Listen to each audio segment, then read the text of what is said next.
அவர் அவ்வளோ மோசம் பண்ணிட்டார் அந்த ஆளு ஸ்டாலின் அவர்கள். தகுதி வாய்ந்தவங்களுக்கு தான் அந்த 1000 ரூபாய் கொடுத்தாங்க.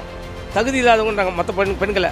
இவங்கள மாதிரி கேவலப்படுத்து யாருக்குறா? யாராவது திடீர்னு செத்தா என்ன ஆகுறது? அப்புறமா வந்து மாலை போட்டு அழுகுறதுல புண்ணியம் இருக்கா?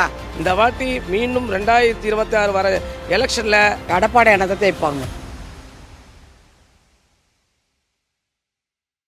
2026 சட்டமன்ற தேர்தலில் எந்த கட்சி எந்த ஆட்சின்னு பரபரப்பாக இயங்கிட்டு இருக்கு. இந்த சூழ்நிலையில் எந்த கட்சி ஜெயிக்க வாய்ப்பு இருக்குன்னு வாங்க மக்கள்கிட்ட கேட்டு தெரிஞ்சுக்கலாம். கள நிலவரம் அறிய களத்தில் பாண்டிய. இந்த வாட்டி மீண்டும் 2026 வர எலெக்ஷனில் பார்த்தீங்கன்னா கண்டிப்பாக வந்து அதிமுக தான் ஜெயிக்கும்.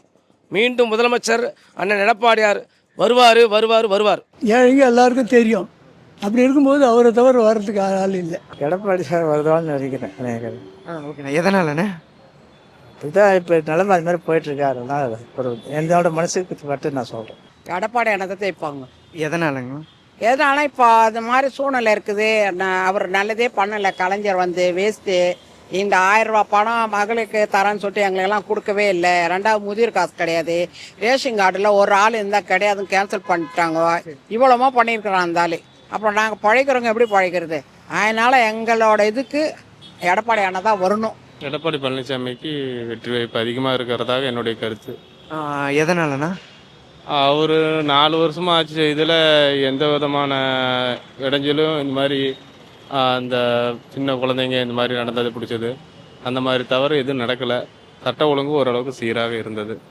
அதனால் எம்ஜிஆர் தவிர யாருக்கும் நமக்கு விருப்பமே கிடையாது. ஓகே, அப்போ இந்த தடவை அதிமுக வெற்றி பெற வாய்ப்பு இருக்குண்ணே? வாய்ப்பு வருதோ வரலையோ எம்ஜிஆருக்காக அந்த ஓட்டோட எம்ஜிஆர் செஞ்சது நல்லதே செஞ்சார். கடைசி வரைக்கும் அவர் 10 காசு கொண்டு போகல, மக்களுக்காகவும் செஞ்சார். அது உலகத்துக்கே தெரியும். அதனால் அவர் கட்சிக்கு தான் ஓட்டு போடுறது. எல்லாருமே கூட்டணி ஆனால் கூட மனசாட்சியோடு நடந்துக்கணும். அவங்களே பார்த்து எங்களுக்கு இது பண்ணுவாங்க. இப்போ நடக்கிற சூழ்நிலைக்கு நம்ம இப்படி போனால் எப்படி வரோன்ட்டு அவங்களே பண்ணிடுவாங்க. அவங்களே நினச்சி பார்ப்பாங்க. என்ன பஸ்ஸு ஃப்ரீயாக விட்டாங்க, அந்த பஸ் எந்த டைமுக்கு வருதோ அப்படி தான் ஏறுறாங்க. இதில் வேறு இவர் ஓசி பஸ்ஸு சொல்லி கேவலப்படுத்தினார் எங்களை. லேடிஸுங்க இப்போ நிறைய பேர் போகிறது கிடையாது, சேராட்டால் தான் போகிறாங்க. நமக்கு வந்து பார்த்திங்கன்னா இந்த 5 ஆண்டு கால ஆட்சியில் வந்து மக்கள் அதிகமான கொடுமைகள் அனுபவிச்சிருக்காங்க. கொஞ்சம் நெஞ்சம் சொல்ல முடியாது. 2 வயசுங்க கிருஷ்ணகிரியில் 2 வயசு குழந்தைய கற்பழிச்சிக்கிறாங்க. 60 வயசு மூதாட்டி கற்பழிச்சிக்கிறாங்க. இது நாடாங்குது, சுடுகாடுங்க. தமிழ்நாடை வந்து சுடுகாடு ஆகிட்டார் மு க ஸ்டாலின். சட்டம் ஒழுங்கு அவர் கையிலேயே இல்லை. அவர் என்ன தான் பண்ணான்னு தெரியல. இந்த 5 வருஷத்தில் அவங்க குடும்பம் சேஃப்டி ஆகிடுச்சு. பல லட்சம் கோடி சம்பாதிச்சு அவங்க குடும்பம் ரொம்ப அருமையாகிறாங்க. அவங்கள வரைக்கும் சேஃப்டி பண்ணிட்டாங்க. அவர் அவ்வளோ மோசம் பண்ணிட்டார் அந்த ஆள் ஸ்டாலின் அவர்கள். பொய் சொல்லி காவாங்கெல்லாம் நோண்டினார். ஈபி ஒயரை பாருங்கள், அறுத்துக்க மேலே போட்டு வச்சுக்கிறாரு. என்னங்க 1 வருஷம் ஆகுது இதை நோண்டி. ஈபி ஒயர் மரத்து மேலே ஏறிங்குது. நாங்களும் சொல்லி பச்சு போனாச்சு. இப்போது எலெக்ஷன் வருது, அது வருது, இப்போ பொய் சொல்லிவிட்டு காலம் கழிச்சிட்டார். முடிச்சு போச்சு. யாராவது திடீர்னு செத்தா என்ன ஆகுறது? அப்புறமா வந்து மாலை போட்டு அழுகுறதுல புண்ணியம் இருக்கா? ஆளுக்கு ஒரு மாலை தீனு வரீங்க கட்சி மூலயமா. அது தேவை கிடையாது. எது நல்லதோ அதை பண்ணலை. அவர் இது மாதிரி அநியாயம் பண்ணிட்டு போகிறாரு. மக்கள் தெளிவாக இருக்காங்க. இவங்க சொல்கிற பொய் வாக்குறுதியை நம்பி மோசமானது போதும். 550 வாக்குறுதி கொடுத்தாங்க. என்ன ஆச்சு? ஒரு 10% கூட அவங்க நிறைவேற்றலை. தகுதி வாய்ந்தவங்களுக்கு தான் அந்த 1000 ரூபாய் கொடுத்தாங்க. தகுதி இல்லாதவங்கன்றாங்க மற்ற பெண்களை. இவங்கள மாதிரி கேவலப்படுத்து யாருக்குறா?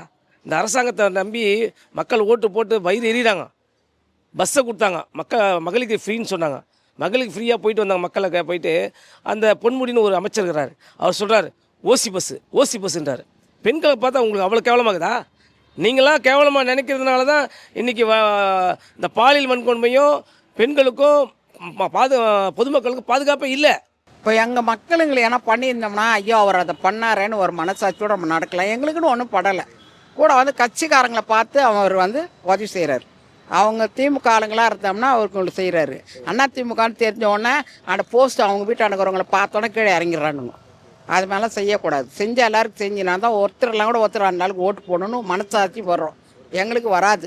அதிமுக ஜெயிக்குதுன்னா அண்ணன் எடப்பாடியார் இதே 4.5 வருஷம் ஆட்சி ஆண்டார். ரொம்ப அருமையான ஆட்சி. சட்டம் ஒழுங்கு இதுமாரி எந்த விதமான பிரச்சனையும் கிடையாது.